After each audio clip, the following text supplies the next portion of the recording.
Okay, I think I'm live on my YouTube channel. Um, I think so. So here we go.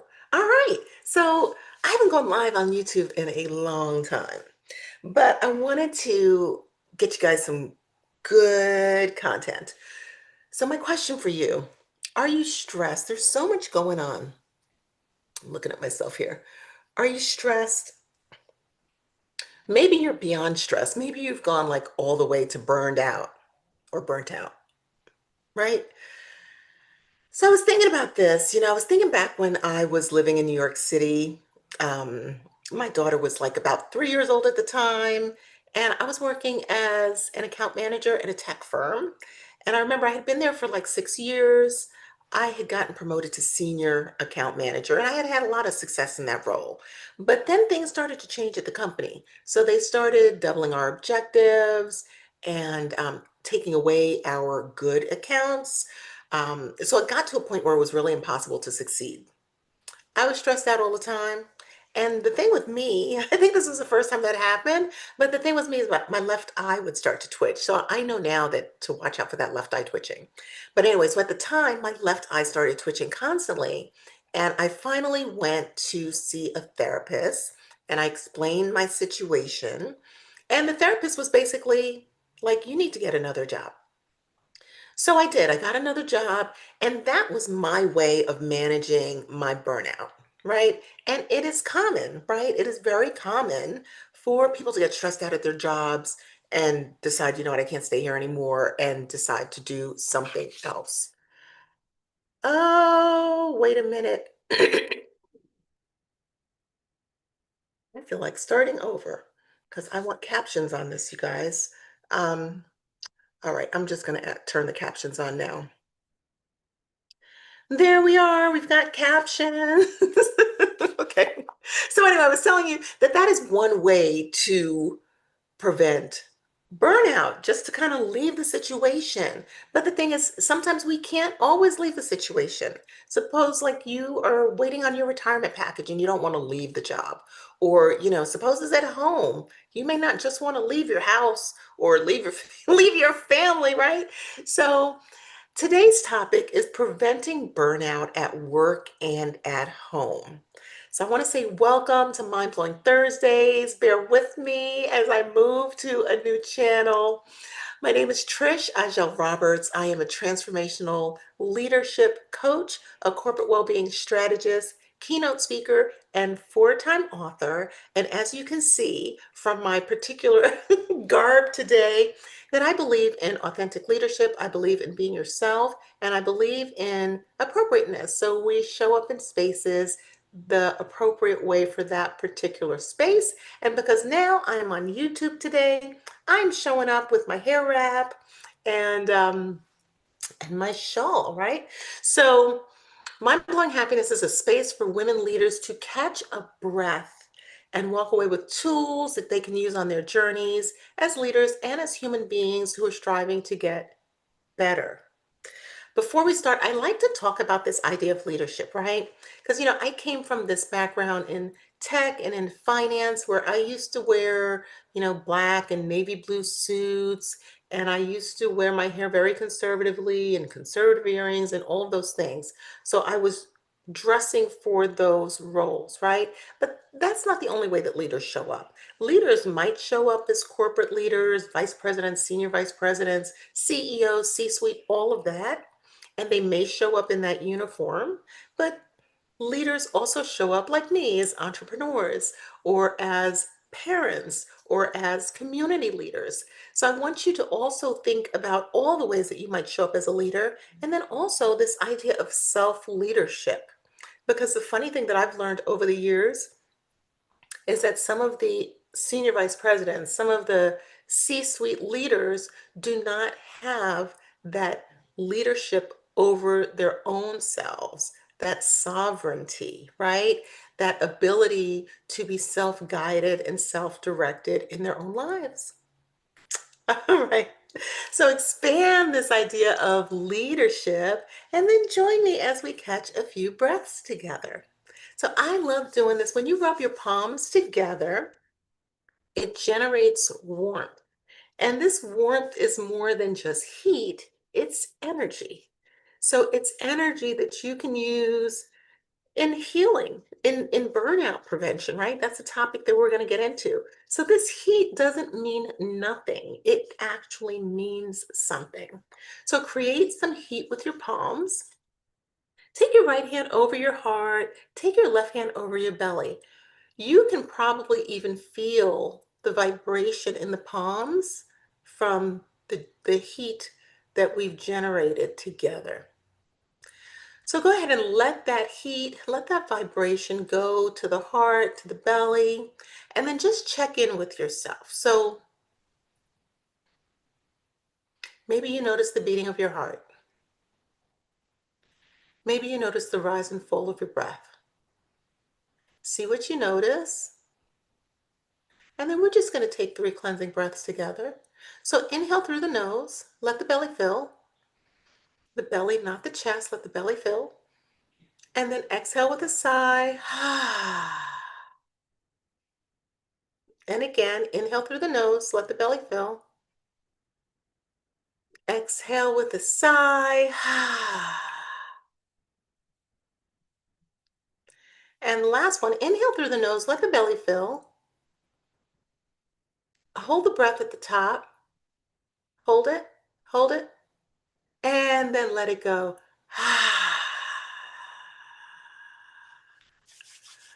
All right.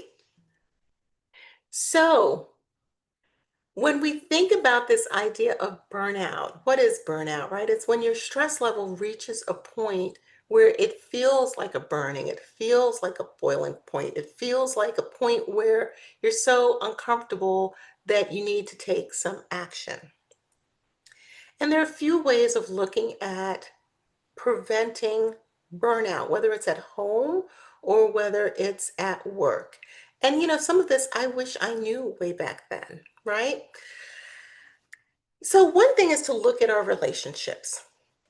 Many times we look at relationships, and if they're not always smooth, then we decide that we don't like them, right? I don't like the way this person operates. I don't like the way they move. And we decide, oh, I don't like this relationship. I don't want to deal with that. Now, something that I learned really early on in my study of Buddhism. In Buddhism, we say that difficult people or these difficult relationships are our spiritual guides. And I mean, you don't have to necessarily say, okay, well, these annoying people are my spiritual guide. Although it's not a bad thing, because what you realize is that these difficult relationships are the opportunities for lessons. So you have the opportunity to learn, and then you have to figure out, okay, well, what is the lesson? So many times the lesson might be patience, right? We learn that we don't always get what we want. Maybe we need to slow down. Now, if you can reframe the way that you're thinking, so instead of thinking, oh, nothing works out for me, why is this not working out for me? I'm up against a wall, this is awful, having that kind of conversation with yourself, and changing the conversation to, huh, this is interesting, maybe approaching it with curiosity. What lesson can I learn here? Because even if you change the job anyway, or your decision is still going to happen, but you can save yourself the internalized stress by not berating yourself, by not giving yourself a constant negative commentary, and instead looking for a lesson. If you look for a lesson, you can also approach that from a place of gratitude. I know it's weird. It's weird, right? So you can say, okay, every time I go into, I don't know, the grocery store, this person is pretty rude. What can I learn here? Well, maybe the first thing is compassion, right? I don't know. I've never actually worked at a grocery store. It does not look like the most fun work that I've seen. So you might say, well, okay, I can approach this from a place of compassion, maybe from that same place of patience. While you may feel like you're gifting something to the person at the grocery store or your boss or your partner or whoever it is who's annoying you, you're also gifting something to yourself. because you are calming yourself down. So instead of walking around with, angry thoughts or complaining, instead of spending a lot of time with that, you're able to calm yourself down emotionally, which allows for more clarity, right? So that when it is time to make some sort of decision, you can do it more from a place of focus and thoughtfulness. So that was the first thing I was thinking of. Those difficult relationships, just changing the way that you approach them can reduce your stress and reduce the likelihood of you going into a place of burnout. The other thing that I wanted to talk about, and it's funny, I was having a conversation with a good friend of mine, I guess maybe about a week or 2 weeks ago, and we were talking about self-prioritization versus self-care. So we know that we hear the word self-care all the time. We should self-care or, pampering. I should get a bubble bath or, go get my nails done or something like that. And those can be forms of self-care. I personally don't like the word pampering because I believe that you should operate from a place of self-love all the time, not kind of set aside a special occasion for quote unquote pampering. Um, but the idea of self-prioritization is the precursor to self-care. So it's the idea that it's okay for me to take care of myself first. And then the ways that we take care of ourselves first may show up as that self-care, right? So I know myself to be a very kind and loving and nurturing person, but I do prioritize myself. And even when I got dressed this morning, right, I put on something that was joyful, that I feel good in, that makes me happy, right? Now, if I have client meetings this afternoon, I will probably take my hair down and put on a jacket. And when I do that, guess what? I'm still going to be the same person. I'm just going to be Trish looking a little bit more conservative, right? So self-prioritization means that I allow myself some room for creativity, some room for freedom, some room for self-expression. I'm a mother. And as my daughter was growing up, I I gave her all the opportunities that I could, but I also made sure that I was making time for me to have opportunities. So I started a meetup group, or I started running in a group, or I started taking art classes. I did things to nurture myself that maybe she was or was not a part of. Things that were a part of my self prioritization, my understanding that I am valid and I am whole, and even maybe go so far as to say righteous in caring for myself, right? So that self prioritization comes before the self care can happen. And when the self-care happens, it can look like whatever you want it to look like. I have my favorites. I have some that are very powerful. I would recommend for everybody. And we're going to do some here as well, because we're going to have a few minutes of meditation. But your self-care practices are going to be unique to you. So they can look like meditation. They can look like yoga, and yoga is a very vast practice. So if you're someone who's taken one yoga class and you're like, oh, I didn't like that, I'm never going back. I've taken bad yoga classes too, but I've also taken absolutely memorable classes that have shifted me in ways that I will never forget. So there are different types of ways to approach yoga. There's yin, and there's restorative, and there's slow flow, and there's meditate. So there's a whole breadth of different experiences that you can have just on that path, right? Same thing with meditation. There's all different kinds of meditations and visualizations that you can access.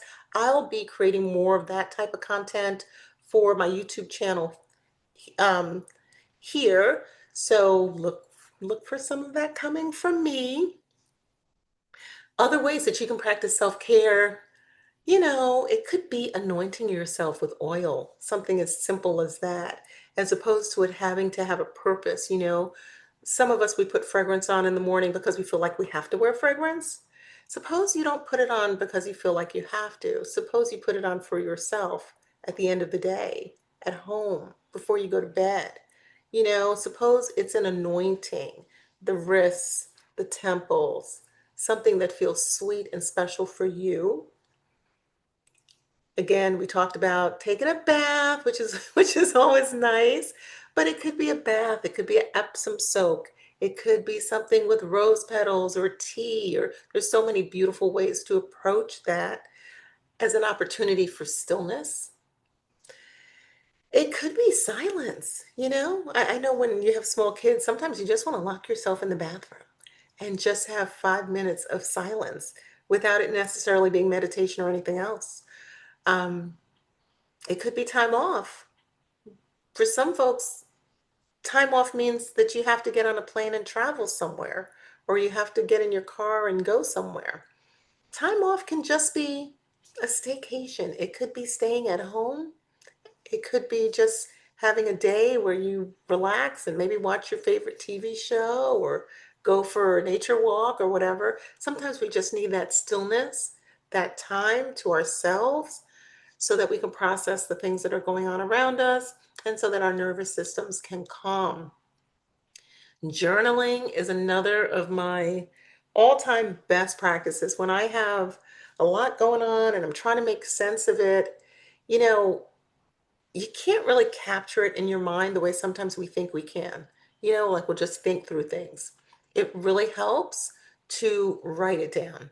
And the best way to do it is handwriting. I know a lot of us don't do a lot of handwriting anymore.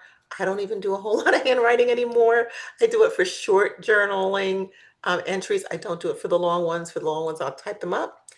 But however you approach it, being able to organize your ideas and think through things is a big help in lowering that stress level and preventing that burnout. Because burnout, any amount of stress will take you into physical ailments. It will take you into headaches.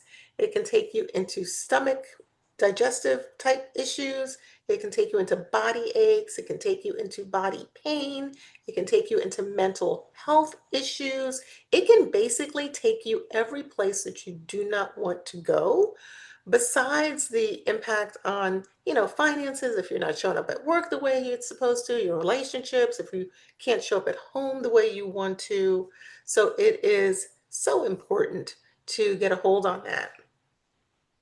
And then gratitude practices are so helpful, right? So in the beginning, when I was talking about shifting the way you think so that you think about difficult people as like spiritual guides, as teachers, as an opportunity for a lesson, you can think of them as your guru. That mental shift, I've been talking too much today. That mental shift, that alone can change a lot. And you can also use that when you think about gratitude. Gratitude is a mental shift. So instead of, getting up in the morning and say, oh God, another day, I don't know what I'm going to do. You can wake up in the morning and you can say, you know what? I'm awake. You know how many people are not going to wake up today? Even if I don't feel good in my body, I'm still awake. Maybe I can still move my body. I can stand up. I can do some things, right? Finding the things to be grateful for. I have a bed to place my head. I have running water. Indoor plumbing is fantastic. Like if you don't get excited about anything, you can get excited about that. So if you have food to eat, if you have shelter over your head, you got some indoor plumbing, you are winning, right? So shifting the way that you're thinking about things so that you're thinking about the things that are good and putting attention on that so that they can grow. Because if you focus on the things that are not good, the negativity, you put your attention on that, and then you're complaining, and then that is what will grow. So there you go. So there you go. Gratitude practices can be gratitude meditation. Sorry, my throat is just, I've been talking all day. Okay, so gratitude practices can be gratitude meditation. It could be journaling. three things you're grateful for at the end of every day. It could be a practice when you're going to sleep, going through the things that you're grateful for as you're lying in your bed. When I do that, I like to think close and then go farther out. So I might start with my body, my mind I'm grateful for, then my bed, then my home, then my family, then my community, go farther, farther out. So it could, and then it could be my favorite, which is a gratitude shower. And if you don't know what a gratitude shower is, you're about to find out right now. So a gratitude shower is when you get in the shower, you're in the shower, and instead of thinking about the next meeting that you need to go to, the next phone call you have to make, although I hardly make phone calls, I mostly I mostly send emails, but I do make some phone calls. But anyway, instead of thinking about the next thing you got to do, what you're going to have for breakfast, whatever it is you think about, usually for me, morning showers, I'm thinking about the next thing that I have to do. Instead of doing that, maybe once a week, you just think about how grateful you are for your physical body, your physical body. So as you're washing your face, you can think about how grateful you are that you can see, how grateful you are that you can smile, how grateful you are that you have teeth, how grateful you are that you can hear, how grateful you are that you have arms that you can carry your groceries with, that you can hug your loved ones with, right? You can be grateful for your hands. They're able to pick things up. If you've ever hurt any part of your body, you learn really quickly how much you need them. You can be grateful for each one of your fingers. You can be grateful for, a healthy breasts, for a belly that digests your food, for hips and glutes that allow you to walk. You can be thankful for your feet. Your feet do so much hard work. So anyway, so that's one of my favorite things to do is a gratitude shower. Let's go into a couple minutes here of meditation. So come up to a comfortable seat. If you're in a chair like me, press your bottom to the back of the chair. And the main thing with meditation is that you do want to be seated straight because it makes a difference in the flow of energy in the body. And then just let your shoulders relax. Bring your awareness to the crown of your head. And just imagine that that area is warm and relaxed. Let your brow soften. So any lines in the forehead, just release them. Relax your eyes. Relax your eyelashes. Is that possible? Let the jaw release. Let the shoulders soften.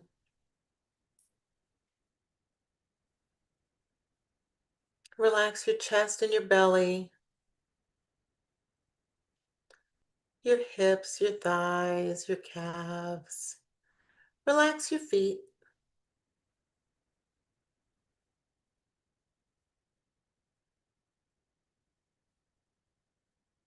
And then scan your body from head to toe. See if there's any place that you need to soften, any place you need to adjust.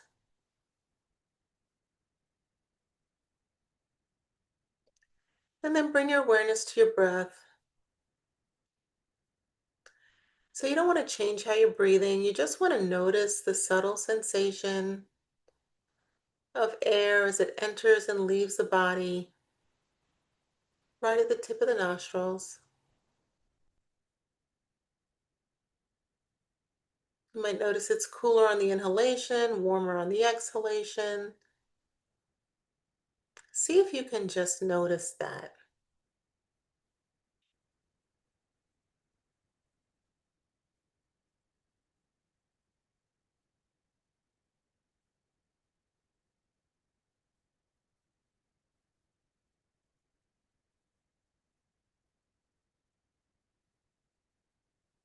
Just noticing that one thing, the sensation of air as it enters and leaves the body, right at the tip of the nostrils.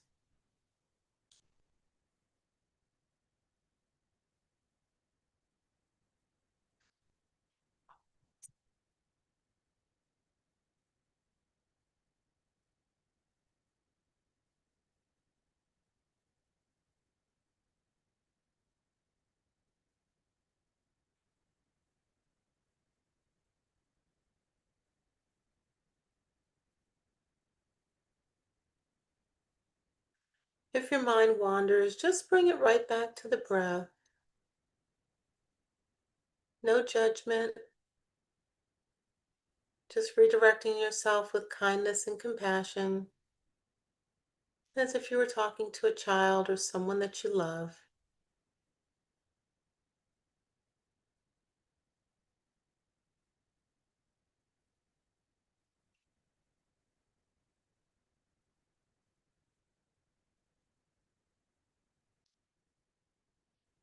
And then gently, we're going to come back into our normal level of awareness. So gently relax your concentration. And if your eyes are closed, you can go ahead and open them slowly.